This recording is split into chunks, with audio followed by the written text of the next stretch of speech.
Hey guys, what's up? Jean's back again. Do you guys know what life hacks are? Life hacks are like tricks that help you do things better in life. All right, let's look some up. Hold on. Oh, did you guys know that putting chapstick on a paper cut makes it not hurt as much? Huh. I hate paper cuts. They're like the worst, the absolute worst. I wish we had life hacks to discovering and living God's best for us. I mean, some nuggets of truth that could help us live the good life we're all searching for. Oh wait, we do! And that's why we're talking today about something we can all do to start pursuing the best life God has for us. So let's dive right in with a couple of questions. What's the nicest thing someone ever said to you? Something that you remember and think about to make yourself feel good. And on the flip side, what's the rudest thing and meanest thing someone has ever said to you? Something that just stuck with you that you just can't seem to forget. I remember in middle school, this kid, Jonathan, he said that I had a big head, like physically big head. I kind of have a really big head, but you don't have to point that out to me. I already know that, all right? Jonathan, just kidding. I love you, Jonathan. It's great.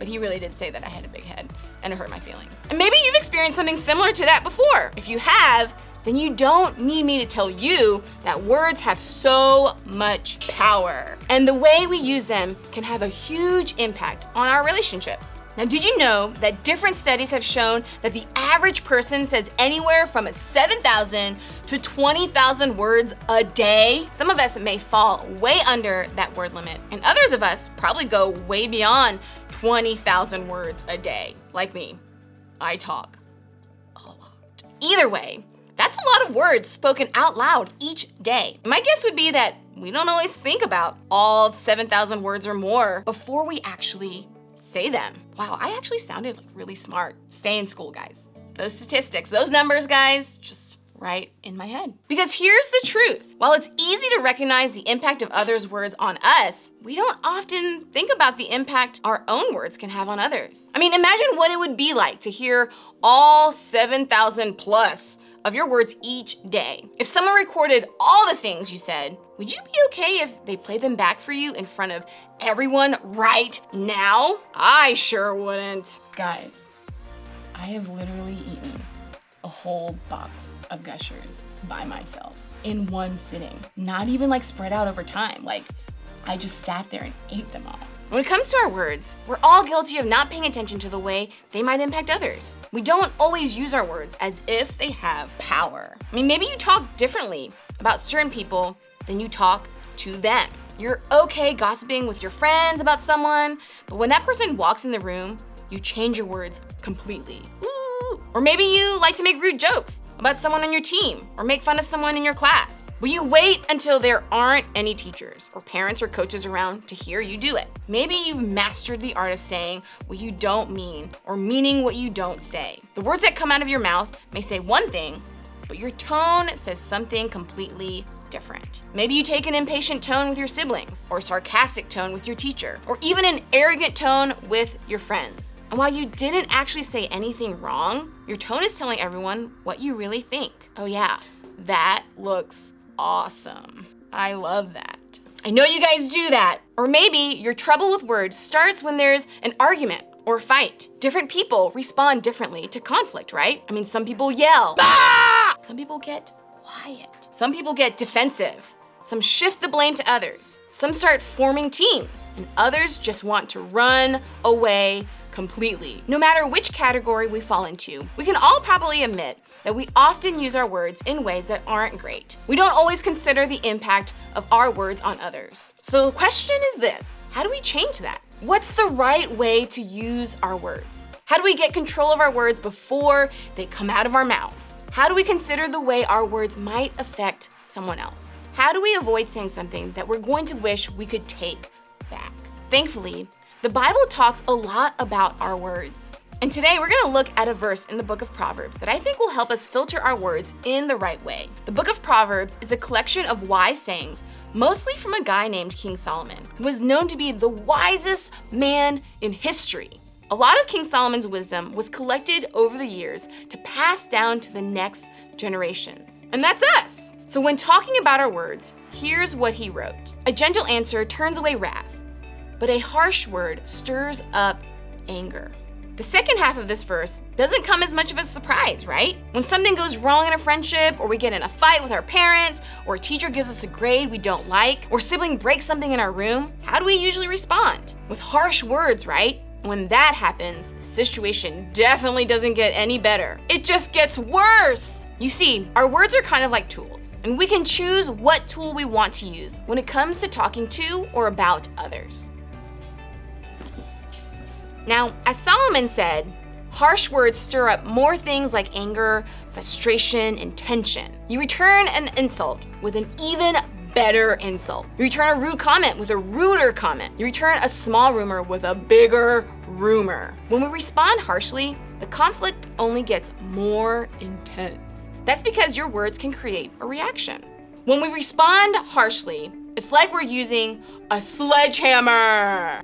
Ah! I totally missed that one.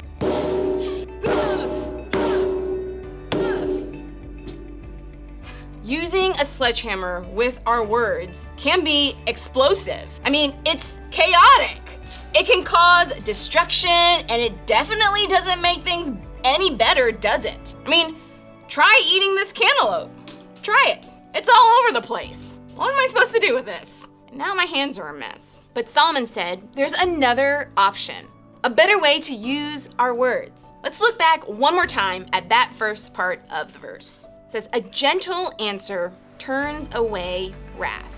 So what exactly does that mean? Well, wrath is defined as extreme anger. Someone is really upset, really mad, really hurt, and really, really, really angry. In other words, the situation is heated. In those moments, gentle answers can bring the temperature back down. When drama or fights or misunderstandings or hurt feelings pop up in our relationships, I mean, isn't that what we want? A way to cool it back down? A way to make things right? Well, according to Solomon, a gentle word, a calm, a kind, soothing word is the answer. Like I said a few minutes ago, our words are like tools. We can choose to take an uncontrollable, heavy tool and cause damage and create mess, ding. Or we can do what Solomon suggested. We can choose a different tool. When I use this knife, I have to use a lot of care because it's dangerous. No, I have to actually pay attention and be intentional.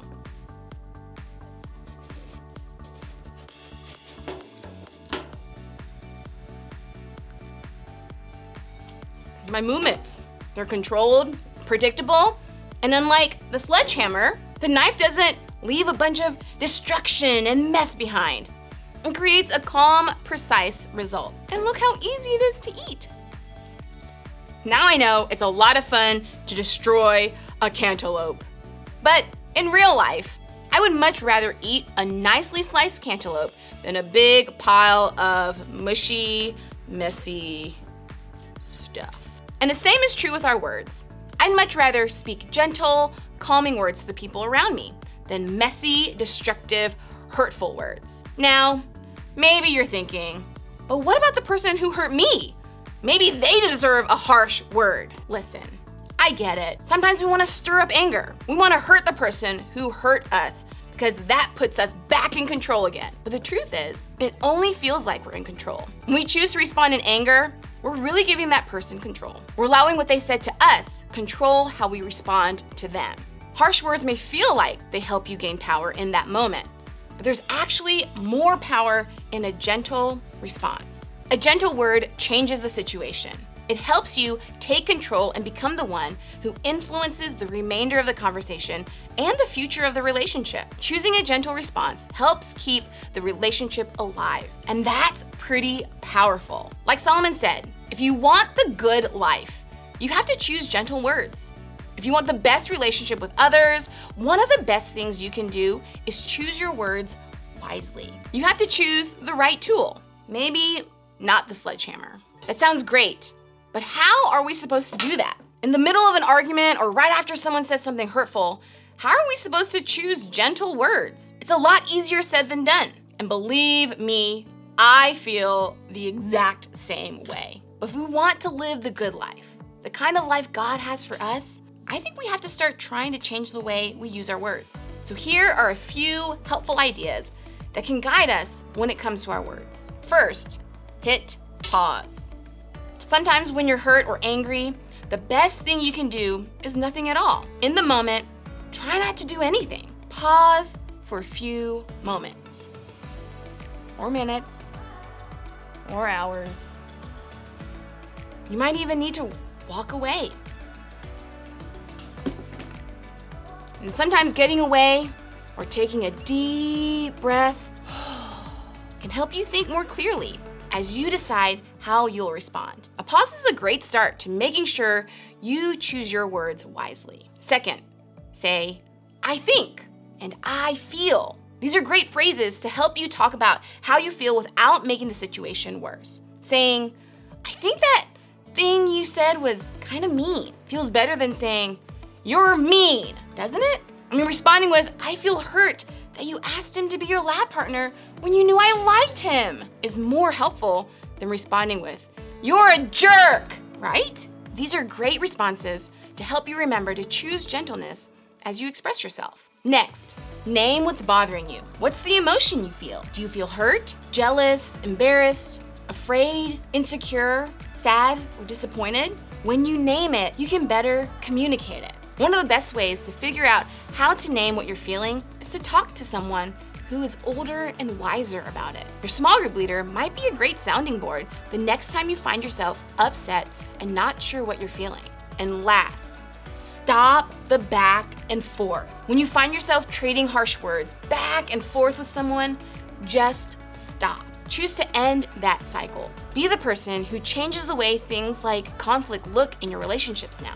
Remember, if you want the good life, choose gentle words. Choose to be the one who brings the temperature of a situation down by responding the right way. I know these aren't easy steps to take, but imagine what our relationships would look like if we worked towards responding in gentleness instead of with harsh words. Conflicts and arguments aren't going to disappear out of our lives, but the sooner we can learn to have healthier responses, the better off our relationships will be. Say it with me one last time. If you want the good life, choose gentle words. Are you gonna use the sledgehammer or go with something a little better? Now, as we wrap up, I want you to think about this question. What's one thing that makes choosing gentle words difficult? Clean up on aisle 7.